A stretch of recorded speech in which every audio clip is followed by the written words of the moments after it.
We pride ourselves on being the most advanced generation in human history, but most of the knowledge and technology we have today originates from the ancient world. Among these, the Sumerians contributed innovations without which we wouldn't exist today. The Sumerians, one of the earliest ancient civilizations in the world, not only pioneered the first writing system, but also left behind legacies in agriculture, architecture, trade, and culture that continue to inspire and educate future generations. From vast fields teeming with wheat to bustling cities adorned with dazzling architectural marvels, the Sumerians created wonders and helped shape the world's civilization. Let's explore the uniqueness and advancements of these inventions together and understand their profound impact on our society and civilization today.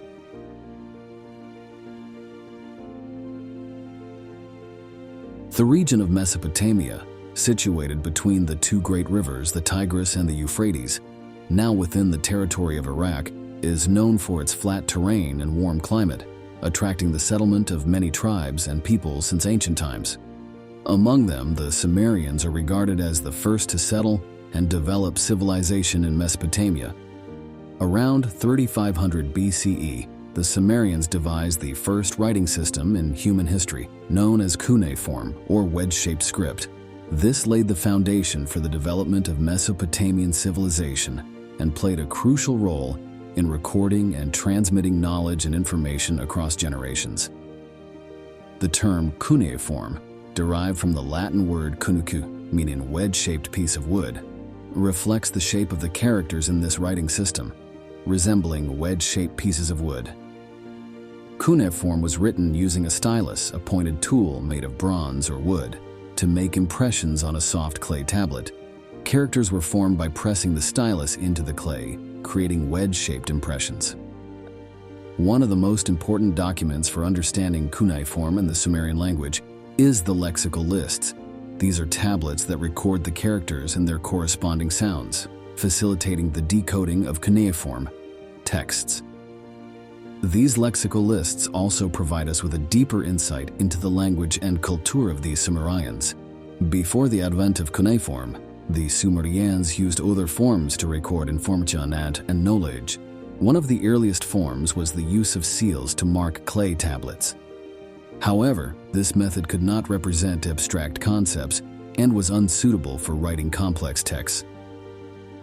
Subsequently, the Sumerians developed a system of classical cuneiform writing, used to record religious and legal texts.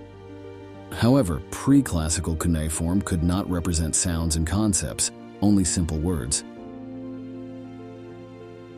One of the unique features of cuneiform is the intricate combination of images. By using pictorial characters, the Sumerians were able to represent abstract concepts such as humans, animals, or natural phenomena. This facilitated communication and the transmission of information. Moreover, cuneiform is highly flexible, allowing its use in various civilizations. Therefore, it was widely used in texts of different civilizations in Mesopotamia, including Sumerian, Akkadian, Babylonian, Elamite, Hatti, Hittite, Assyrian, and Hurrian. Until the late 19th century, cuneiform remained a mystery to humanity. All we knew about it was from copies made from ancient clay tablets.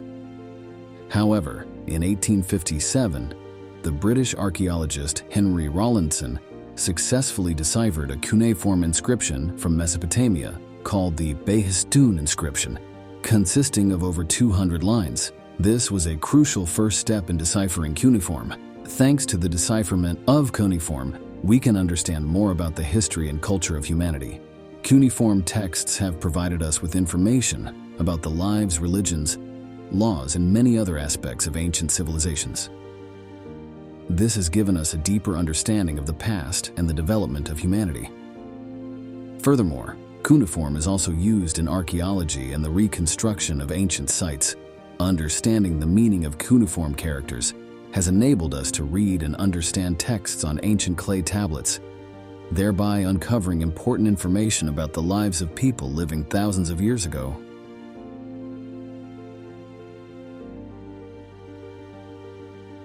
In terms of mathematics, the Sumerians developed a sophisticated system of measurement around 4000 BCE.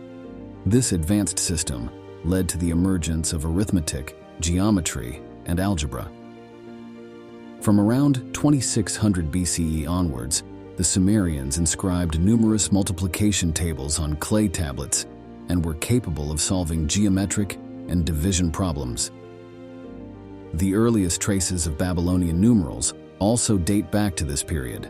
The period from around 2700–2300 BCE saw the first appearance of multiplication tables, with a table consisting of continuous columns distinguishing the continuous orders of magnitude of the sexagesimal number system. The Sumerians were the first to use a positional value system. There is also evidence from myths that the Sumerians may have used a sliding ruler in astronomical calculations. They were the first to calculate the area of a triangle and the volume of a cylinder. One of the ancient Sumerians on Inventions, from the 3rd millennium BCE that is still applied today, is the sexagesimal system, base 60 counting system, which takes 60 as its base. And this counting system forms the basis of how we measure time, minutes, and seconds. The Sumerians initially chose the number 60 because it is easily divisible. There are only a few numbers that 60 and its multiples do not divide evenly, with the remainder being a non-repeating decimal, e.g.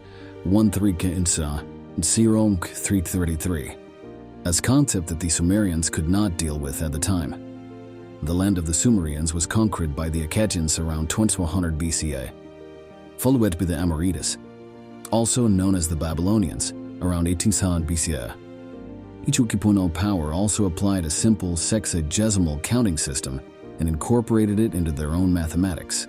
The concept of dividing time into 60 units persisted and spread eastward to Persia, India, China, as well as westward to Egypt, Carthage, and Rome. This counting system was better adjusted after the Chinese discovered the 12-hour astronomical observation of stars, a discovery primarily due to the fact that most people lived according to the sun. It was also used in military contexts, especially in dividing night watches into equal parts. The Egyptians maintained 3 watches per night, while the Romans had 4. With the innovations of the Greeks and Muslims in geometry, it was discovered that 360 was not only used to measure the ideal orbit time of the Earth, but also was an excellent number for measuring circles. This sexagesimal system began to solidify its position in history when it became essential for mathematics and navigation. The Earth was divided into longitudes and latitudes. Finally, with the emergence of clocks in the 14th century, its circular representation was divided into 4 quadrants. An hour was 60 minutes, and each minute was 60 seconds. Also, thanks to the base 60, a circle was divided into 360 degrees. It is entirely accurate to assert that ancient Sumerians were the inventors of mathematics.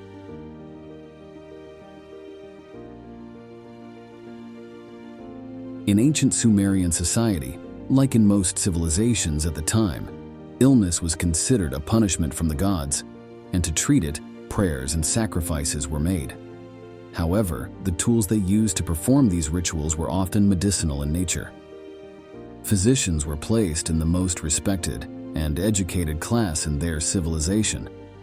They underwent extensive training, often associated with the temples of healing. Physicians were divided into 2 main types, the Asu and the Ashipu.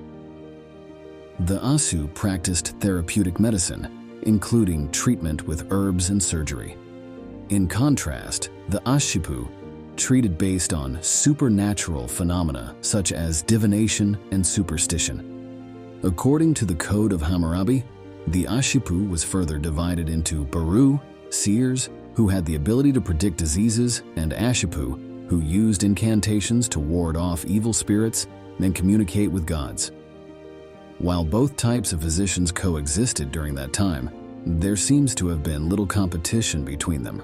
Even when the king fell ill, the opinions of both types of physicians would be consulted, although modern scholars sometimes refer to the Ashipu as a witch doctor and the Asu as a medical doctor. Ancient Sumerians held both in equal regard. There is no indication in ancient texts that one approach was considered more legitimate than the other. In fact, both types of physicians seem to be equally legitimate. The significant difference between them was that the Ashipu relied on incantations and prayers, while the Asu dealt directly with oils and herbal remedies. However, both types of physicians accepted supernatural causes of illness, and the Asu should not be considered more modern than the Ashipu. All illnesses were believed to be caused by gods or demons. Therefore, it was essential to appease the gods and demons through proper worship and wearing appropriate amulets. Forbidden acts had to be acknowledged and respected. Diseases were brought about as a punishment for offenses against the gods. But even without wrongdoing, illness could still be caused by demons. Demons could attack when the patient was careless, meaning they did not recognize the signs of illness in daily life. Or they could attack through sorcerer, who could cast spells allowing demons to invade the body. Moreover, demons could infect others, so those afflicted with illness were ostracized and had to keep away.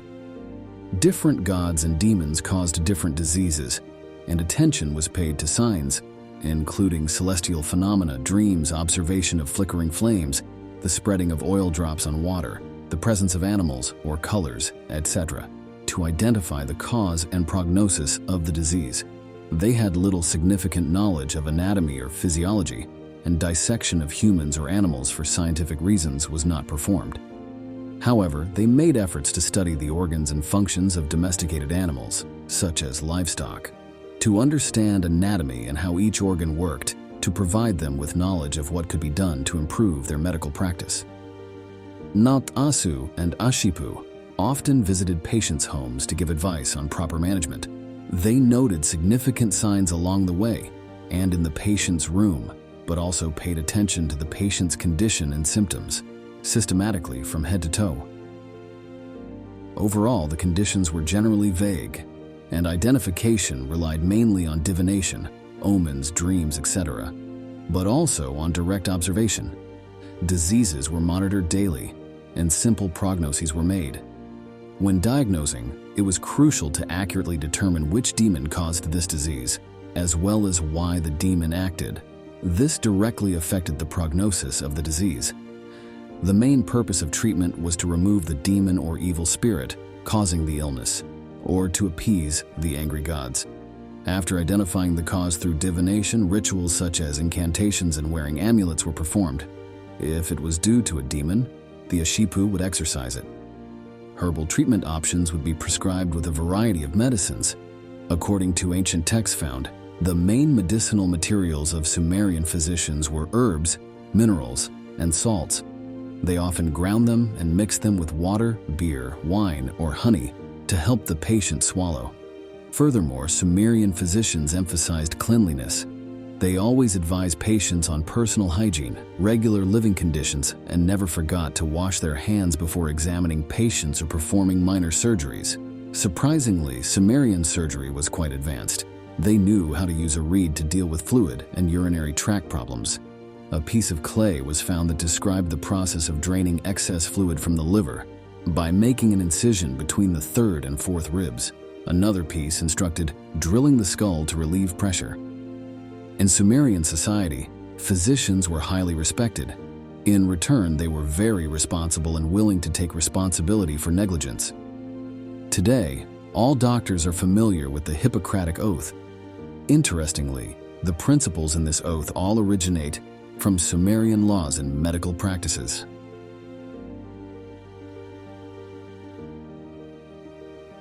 The Sumerians began practicing agriculture around 4500 BCE, implementing basic agricultural techniques such as organized irrigation, large-scale cultivation, specialized farming with the use of plows, and employing professional labor overseen by officials.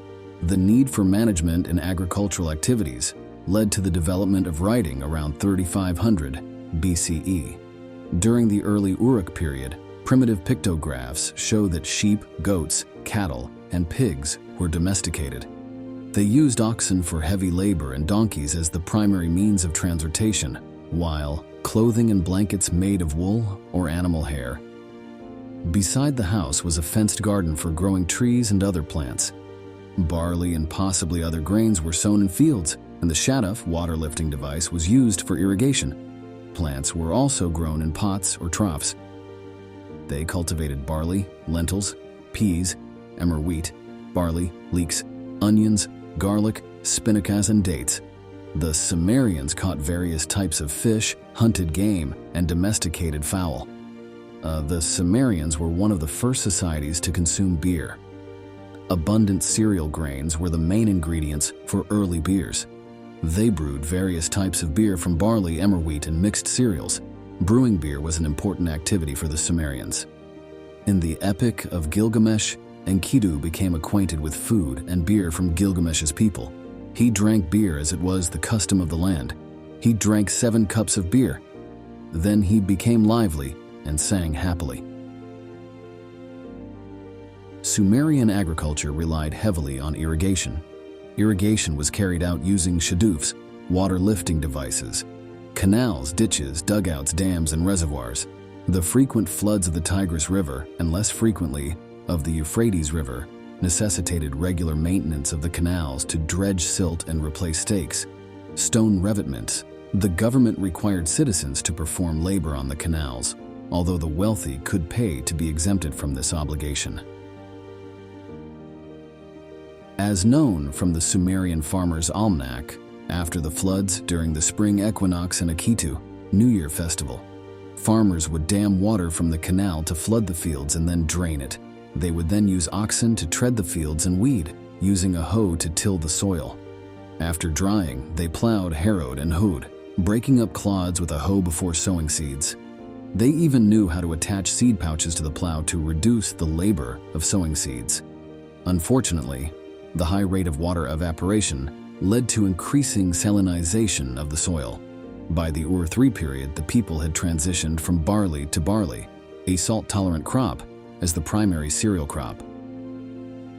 The Sumerians harvested in the spring, a team of 3 people consisting of 1 reaper, 1 binder, and 1 gleaner.